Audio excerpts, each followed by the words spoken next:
Tukija kwenye has inakwenda na he, she na it. Nadhani unakumbuka. Vile vile tutaunganisha subject na helping verb.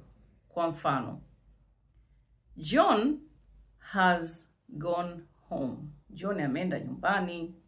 Nitasema John's gone home. John's gone home. Oh, has he gone home?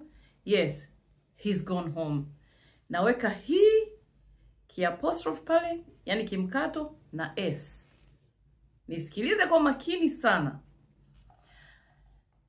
Where is Mariam? Mariam has slept. Mariam amelala. Kwa kifupi nitasema Mariam slept.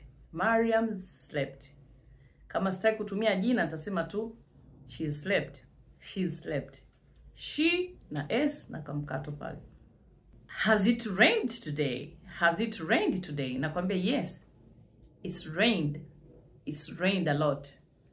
It's rained a lot. It has rained a lot. Lakini mimi naweka it na s na kimkato pale. It's rained a lot. Nikimaanisha it has. Kwa nini nimekuambia usikize kwa makini? Kwa sababu hiyo he's gone home, she's slept na it's rained a lot zina